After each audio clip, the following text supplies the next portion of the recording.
Hello, welcome to the Comic Book Commentary. I'm Bo Leidig, and I recently realized that it had been some time since I had made a video about Deathblow, so I figured I needed to change that this week with Deathblow number 3. So let's zoom in and take a closer look. First published in February of 1994, we see here a really cool looking Jim Lee cover, and most notably, the thing that stands out to me, and maybe this is just, again, my kind of, weird nitpicky stuff, is that Jim actually drew some relatively realistic looking assault rifles and what I'm presuming is possibly some sort of a shotgun for Deathblow to carry on this cover. Very typically, Deathblow is depicted using some really ridiculous depictions of what are supposed to be firearms, but on the cover of this issue, it's pretty standard, relatively realistic looking guns that he's depicted using, which for this point in the, mid 90s is still kind of new for the most part. Typically these comics of this era depicted any type of guns as being some kind of crazy over the top weird gun-like object. And I'll give a little bit of a pass to that in the terms of it being some sort of weird futuristic space rifle or something like that. That I'll give them. But in terms of someone like Deathblow, who's supposed to be directly working for the US government, it does seem more likely that he would be given, standard issue government equipment and guns to use, not just some weirdo sci-fi blasters. But, once again, big props to Jim Lee for, dialing it back a little and trying to make him look a little bit more realistic. Brendan Choi, Jim Lee, co-creators, story. Art, Tim Sale. Layouts, Jim Lee. Colors, Joe Chiodo. Letters, Todd Klein. Deathblow pinup, Jim Lee. Color assists, Wendy Fouts. Production, Chris Milos. Color separator, Wildstorm Effects. Editor, Bill Kaplan. Now, this is the first issue of Deathblow that is penciled by someone other than Jim Lee, and it's noticeable, but I don't feel like it's distracting. I feel like Tim Sale, kind of tries to go out of his way to keep the same artistic tone going throughout this issue so that it's not just this really crazily jarring transition from one artist to another. And I applaud him for doing that. But the story here starts out in the Iraqi desert where we see a contingent of Iraqi soldiers who are out in the desert digging in the sand with pickaxes. Not sure why they needed pickaxes to dig through sand, but they're questioning what exactly they're supposed to be doing out here. They've been told that they've got to do this in order for Saddam Hussein, who of course was the dictator of the nation of Iraq back in 1994. And this is so that he can put up some mobile Scud missile installations out in the desert, but they know that that's not the truth because this is far too close to the Syrian border and it would be wide open to attack by the Israelis, and they just know something's not right about this when one of them unexpectedly hits something quite solid. And when they clear away the debris, they see an emblem of what looks to be some sort of a Catholic style of cross with some sword art type of stuff depicted on it. And they're not sure what they're looking at or why on earth it's here, but they have kind of a strange feeling that what they've come across is rather evil and they believe they need to go away before something really bad happens. However, before the two men can make their retreat, they are grabbed from behind on their shoulders by their commanding officer, Commander Mahmoud, who states that he's happy that they found it and he commends them on their efforts. The men are surprised though and actually are, trying to figure out exactly how their commander would have ever known this was here. He states that it's because the Black Angel told him, and that the Black Angel demands one more thing from the two men, as we see two shots ring out in the desert, and the two men who have now been murdered by their commanding officer fall across the top of the seal. Their commander states that the only thing that can break the seal to the gates of purgatory is the blood of the innocent, as we see all of their blood start to cover the seal that is in the desert floor. Underneath that seal, however, is some sort of gigantic Gothic tomb. This, of course, is being referred to as purgatory. And inside of that tomb, we see a weird, decrepit, mummified being who is apparently alive and able to think on its own, as we see a long internal monologue stating that this being was trapped here centuries ago, really about the same time as the crucifixion of Christ. It's not stated that this is necessarily some sort of a demon or an antichrist type of figure, but it is some sort of evil being. And demons are mentioned that are potentially or were potentially imprisoned in this purgatory tomb with this being in its monologue.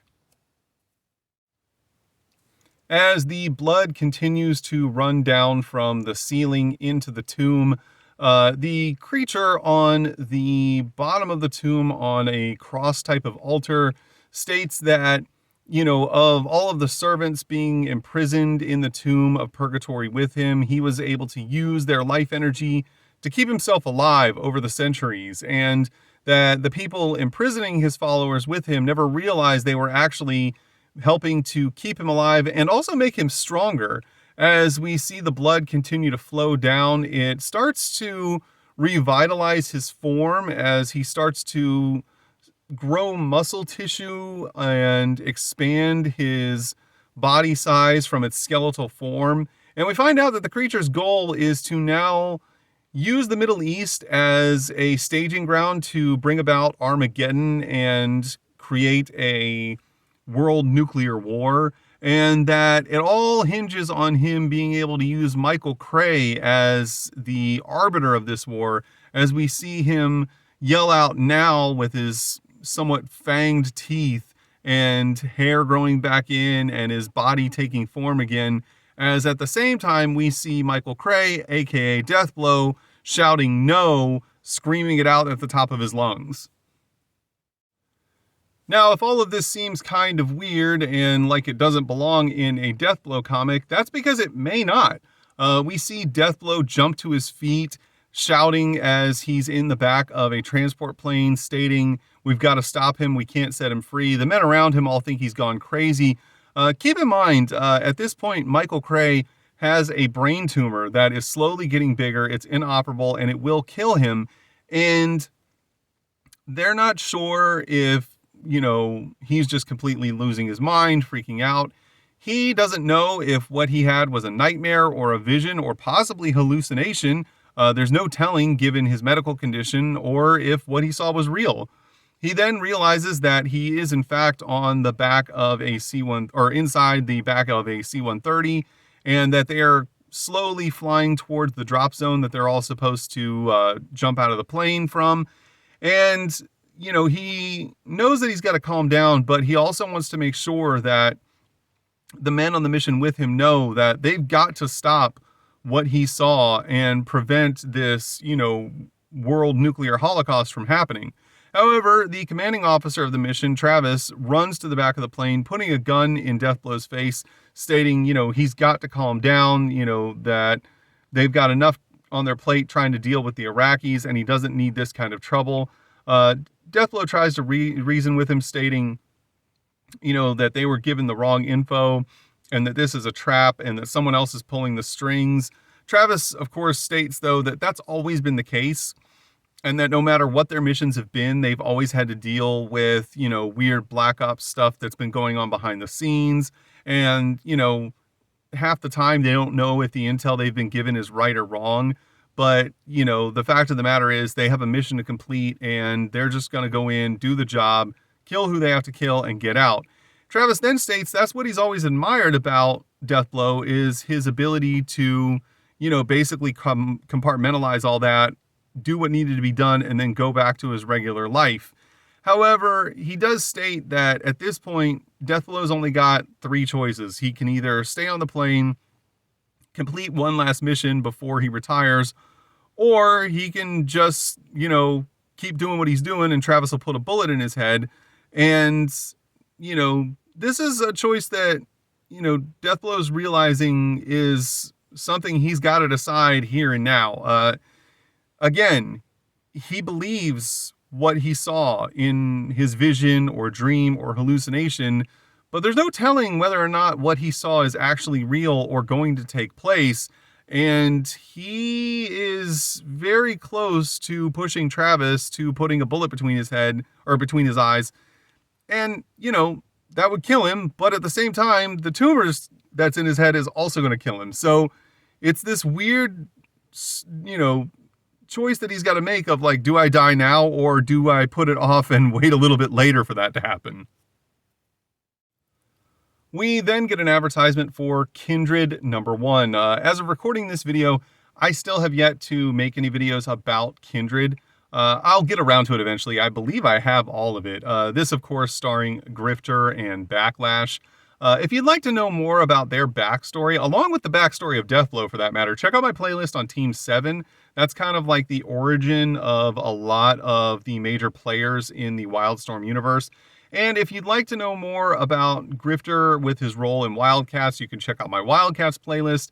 Backlash, his story gets going in Stormwatch, where he makes some appearances and then he gets his own spin-off, which I haven't gotten into yet either. I will eventually, because I'm pretty sure I have all of Backlash as well. But that's, stuff that's going to go down in the future. Like I said, I'll make videos about Kindred eventually. I'm just got to find the time to get around to it. Meanwhile, back in the main story, we see that the pilots are informing the soldiers that they're reaching the drop zone. Travis tells all the men to make their final preparations and gather all their gear as it's time to make their halo jump. He then tells them that they've got to give them all his dog tags, which he puts into a cylinder that he's leaving on the plane, stating that if this mission goes south, none of it can be traced back to the US. He then tells Deathblow that it's decision time. He's got to figure out what the play is here. Is he staying on the plane or is he coming with them to take point on the mission? We're then treated to this 2-page vertical, thanks a lot, Tim, splash, of Deathblow locked and loaded, ready to go. He simply states he's in, but he's thinking at the same time that, while what he saw may have just been a bad dream, there is the potential that this is him finally having to pay for all of his sins and, face some kind of judgment for all of the questionable actions that he's taken throughout his career. And he's not sure if that's the case or not, but there's only one way to find out, and it's by going on the mission. As we see, this is the end of the Deathblow story, as it is to be continued. We then get a 2-page ad for Gen 13. If you would like to know more about Gen 13, check out my Gen 13 playlist. We see, of course, Lynch being featured here. Of course, he is probably the most central character in the entirety of the Wildstorm universe. And if you'd like to know more about his backstory, once again, check out my Team 7 playlist.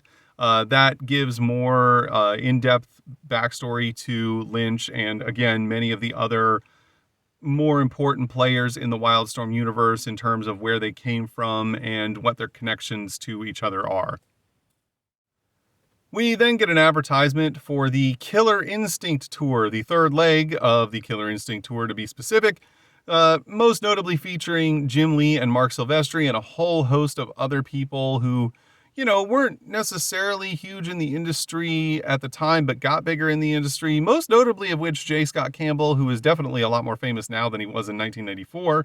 And then we find that we are also going to be treated to a Deathblow pinup by Jim Lee, and we're going to be taking a look at that right now. This is actually a really cool pinup. I like this a lot. It's very well done. Again, being somewhat conservative with the weapons to a degree, outside of the enormous magazine that comes out of the bottom of this gun. That's a little bit weird. But we see Deathblow with a grenade. He's standing in front of the wall. I like the cast shadow with all of the blood spatter on the wall.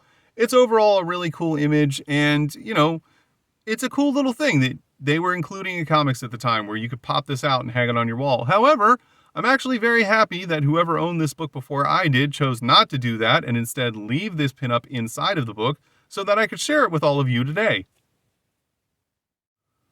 Of course, because this is an early image of Deathblow, it also means that it's an early image of Cybernary, Nick Manabat's really wild, cyborg, high-tech, crazy, black market, just sort of off-the-wall world that he created, and I really like a lot. Of course, this is quickly approaching the end of Nick's run on Cybernary, as he died very young after losing his battle with cancer. I believe he's only 26.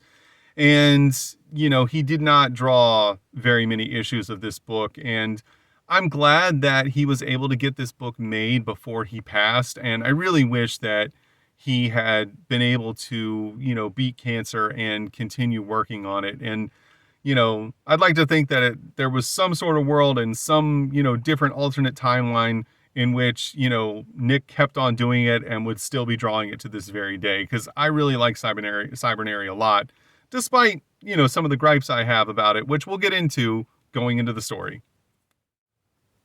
But before we get into Cybernary, I would like to point out this advertisement for Wildcats issues number 10, 11, and 12, which apparently are introducing Chris Claremont's Huntsman. I haven't made it to these issues as of yet in my coverage of Wildcats, but if you'd like to know more about Wildcats, check out my Wildcats playlist. I'd also like to note that where you get into the end of Deathblow and the beginning of Cybernary, it's still referred to on the interior as the Cybernary instead of just Cybernary like it is on the cover, and I don't know if they ever actually changed that. Picking up where the last issue left off, we see the unknown droid inside of a experimental lab where she's being poked and prodded, and they're trying to break into her memory banks. She's, of course, being experimented / tortured on by the techno-dwarves, who I don't know if they're a different species from the normal Gamorreans, or if they're a subspecies, or if they're lab made. That's never really fully addressed. They're, of course, trying to access her memory banks so they can figure out where she came from and why she was able to create so many problems for the Gamorreans, as she's presumed to be a simple nympho droid, which I'm assuming is some sort of a sex bot, would be my guess. She, of course, is unconscious, hooked up to all sorts of weird electrodes and needles and whatnot. They decide that their best option is to try and break into her memory banks with one of their own, as they begin to hook him up to a machine that apparently will link his mind with hers. However, one of the techno-dwarves asks if that's wise, as the, technology may be incompatible. The dwarf that they're hooking into the machine states, I hadn't thought of that. Perhaps we should run some tests. Just as one of the other dwarfs says, no, we don't have time for that, flips on the machine and just starts, a world of hurt for the other dwarf that's hooked up to her, as he screams in terror and starts to flail about and presumably is in a lot of pain. We then see the dwarf continue to scream, his tongue flailing out of his mouth, as one of the other dwarves states, is it working? Can you access the droid's memories? We then see her face in some sort of weird transition into a skull, along with, stakes going through her hands. One is a human hand, the other a robotic hand. And it's at this point that it's assumed he's accessing her memories, but it's not perfectly clear that that's what's happening, as we see two figures riding on a motorcycle, one of them wearing a large green cloak, the other one just wearing a vest and whatnot. They're presumably traveling at a high rate of speed on a motorcycle that to me looks very similar to one of the bikes that was in the McFarlane Toy Series. I believe they were called Nitro Riders.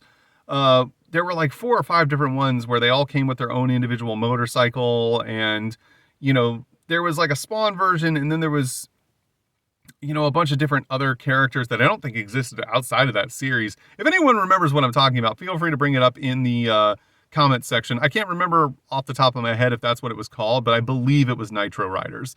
As they continue to move through the streets, they slow down a little so that the man on the back of the bike, Cisco, can use this moment to board the side of a large multi-trailered transport truck.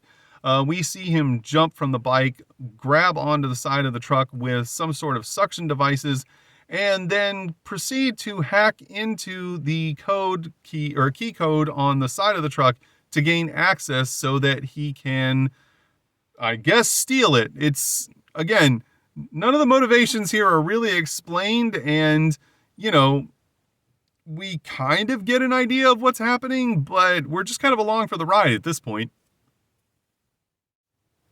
We see the lock on the door open as Cisco leans in, gun drawn, and the driver of the truck starts to question what's happening. Unfortunately, before he can get the words out, Cisco opens fire, killing him, and then taking control of the truck, telling the rider of the motorcycle, who he's been very misogynistic to the entire time they've been together, constantly referring to her as sweet cheeks and honey thighs, stating that, it's time for them to get to the rendezvous point. She says she's going to lead the way.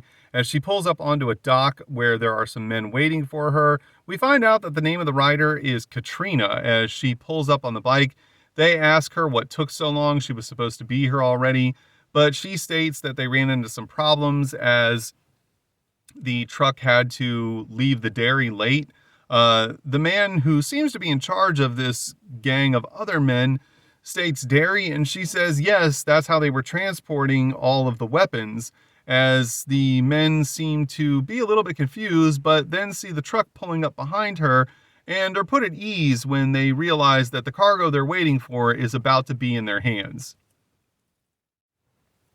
As the men enter the truck and begin to unload the cargo, we see that the truck was in fact carrying a lot of high-tech, crazy sci-fi weaponry that they're all very happy to have their hands on. However, the man in charge is a little bit surprised that, Katrina was able to track this stuff down where they couldn't, and wants to know exactly what it was that she did and how she was able to, gain access to Gamoran Industries and also find a way to track down the smugglers who were stealing from them. She says that she's happy to give those answers for the right price, when suddenly one of the men on the dock pulls out a small little gizmo and states, "Hey, what's this? Some kind of grenade? I don't see where the pin is to pull or anything." And Katrina shouts at him, "Blow that thing up now. It's a tracking device." They then realize that she's been set up as they hear someone approaching and realize that they're under attack and things are about to get really bad for them really quickly. Before anyone can react, there's a huge explosion which blasts several of the men out of the way across the side of the dock. And we then see emerging from a apparently large hole in the walls of one of the nearby buildings, a contingent of Kazan's Gamoran Guard. They state, these men call themselves NBK, Natural Born Killers. Let's give them a taste of what professional killing is like. Now, you may think that Nick Manabat stole the name Natural Born Killers from the movie by the same name starring Woody Harrelson and Juliette Lewis. However, I don't believe that's the case. This book was published in February of 1994, as I stated at the beginning of the video, which means that Nick would have had to have written and drawn this book most likely in late 1993. And Natural Born Killers, the movie, didn't release until August of 1994. So I don't believe he had any knowledge prior of that movie coming out, and this is a case of just parallel thinking. We then reach the letter column, death threats. Most of it's kind of standard fare, generally just people praising Deathblow and, a little upset about the fact that the issues are only coming out like once every 4 to 6 months, which is a valid complaint. But it is cool that a few little drawings of fan art are included being printed in the letter section. I always enjoy that and think that it's a really cool thing that creators can do to, kind of say thanks to the fans, but also keep them engaged in, the idea of like, oh, if I can send in one of my drawings and it's good enough, it'll get picked and featured in the letter section or in a book that's printed on a national level. It's always a cool little incentive to give the reader. As the letter section continues, we again see some more fan art submitted. Again, there's nothing super special about this except for the fact that one of the letters asked specifically about Cybernary and Nick Manabat, and at no point is it stated in this issue that Nick had passed yet. So presumably he was still alive when they printed this issue and the letter section, and they believed, or at least were hoping, that, he was going to beat cancer and be able to continue working on Cybernary and publishing with Wildstorm and Homage Studios. On the final page of the book, we get a image of Deathblow that's upside down, because this is one of the weird parts about these books. You read the book cover to cover, starting from the Deathblow cover all the way to the back. But the Cybernary cover is upside down on the reverse cover, and on the inside of the reverse cover is where we get the credits for the Cybernary book and the team that worked on that, who are Brandon Choi, Jim Lee, co-creators, story, script, Steve Gerber, art, Nick Manabat, colors, Joe Chiodo, letters, Mike Heisler, Deathblow pinup, Jim Lee, color assist, Wendy Fouts, production, Dennis Heisler, Chris Milos, color separator, Wildstorm Effects, and editor, Bill Kaplan. So I guess Brandon Choi and Jim Lee were the creators of Cybernary and Nick Manabat was just the artist. But I always thought that Nick Manabat created it too, but I guess I was wrong. Maybe he was just the artist and he was just penciling the book. But I mean, he kind of gave it a really signature look in doing so, which is, commendable. And as I stated, I wish, things had worked out differently and that he was still around. And that was Deathblow / Cybernary number 3. Overall, I thought the book was pretty good. It was definitely a weird shift in tone and direction for the Deathblow story. It felt like a real curveball coming in with the whole, weird demon resurrection thing that may or may not be happening. Although I like the intrigue of, that part of the story where you have to question whether or not it's a real vision that Deathblow had or possibly a hallucination due to his brain tumor. And the Cybernary story, my only real complaint about it is the same complaint I had about all the early issues of Cybernary, is that while I really do enjoy Nick Manabat's artwork, it is sometimes confusing to follow, and you're not always 100% sure of exactly what's going on, and the fact that, he just throws caution to the wind when he's drawing any type of gun. It's just, hey, does this gun need 17 magazines? No, but it's going to get them. It's just one of those things where he was more concerned about the rule of cool and creating a very unique style than he was about it always necessarily making sense. But then again, I can appreciate it because there was nobody else's style who really looked like his, and he was doing something unique. And I always enjoy when an artist is willing to take some chances and think outside the box and push the boundaries of what the norms of the time are. But then again, these are just my thoughts. Your opinions may be completely different from my own. You may hate Nick's artwork.